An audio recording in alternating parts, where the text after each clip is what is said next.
ঈদের ছুটি শেষে কর্মস্থলে যোগ দিতে ঢাকায় ফিরছে মানুষ। সড়ক, রেল, নৌপথে বাড়ছে মানুষের চাপ। এ নিয়ে আরো খবর জানাতে সিরাজগঞ্জ থেকে সরাসরি যোগ দিচ্ছেন হীরক গুণ। যাচ্ছি তার কাছে। হীরক, আমাদেরকে জানাবেন ঢাকায় ফিরতে মানুষের কোনো ভোগান্তি হচ্ছে কিনা যাত্রাপথে। আসলে ঈদের ছুটি শেষে কিন্তু মানুষ তাদের কর্মস্থলে ফিরছে। আজকেও কিন্তু সিরাজগঞ্জের মহাসড়কে যাত্রীদের চাপ রয়েছে। ঈদের ছুটি শেষে কিন্তু অনেকেই আজকে কিন্তু তারা কর্মস্থলে ফিরছে। আমি যদি একটু দেখাই, দেখতে পারেন আমরা এখন রয়েছি ঠিক যমুনা সেতুর পশ্চিম সংযোগ মহাসড়কের কড্ডার মোড় এলাকায়। এই মহাসড়ক দিয়ে কিন্তু স্টে সেফের ডাবল লেয়ার প্রোটেকশনই পিরিয়ডের হেভি ফ্লোর দিনগুলোতে আমাকে রাখে নিরাপদে। Stay safe. মানুষ উত্তরবঙ্গ থেকে রাজধানী ঢাকায় তাদের কর্মস্থলে ফিরছে।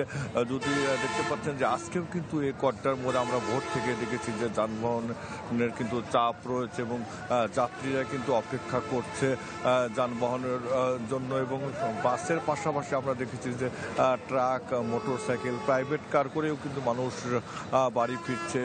আজকে ভোরেও কিন্তু এই মহাসড়কে একটি দুর্ঘটনা ঘটে ট্রাক এবং মাইক্রোবাসে। সেখানে কিন্তু একজন নিহতর খবর আমরা পেয়েছি।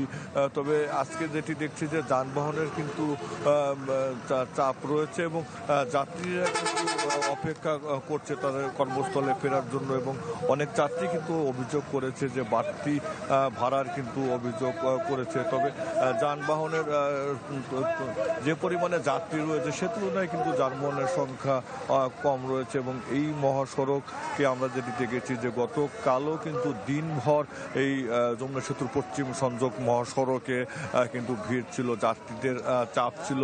এই কড্ডার মোড় ছাড়াও কিন্তু সিরাজগঞ্জের বেশ কয়েকটি কাউন্টার রয়েছে। সেই কাউন্টারগুলোতেও কিন্তু আজকে দেখেছি যে ভোর থেকে যাত্রীদের ভিড় রয়েছে। সবাই কিন্তু তাদের ছুটি শেষে কর্মস্থলে ফিরছে, কারণ আগামীকাল কিন্তু আবার সকল অফিস, আদালত, ব্যাংক, বিমা সব কিছু খুলে যাবে। যে কারণে মানুষ কিন্তু আজকে কিন্তু তারা সেই কর্মস্থলে ফিরছে। এবং আজকে এই যমুনা সেতু পশ্চিম সংযোগ মহাসড়কে কিন্তু যানবাহনের চাপের পাশাপাশি যাত্রীও কিন্তু অনেক রয়েছে। শ্রেয়া, ধন্যবাদ হীরক।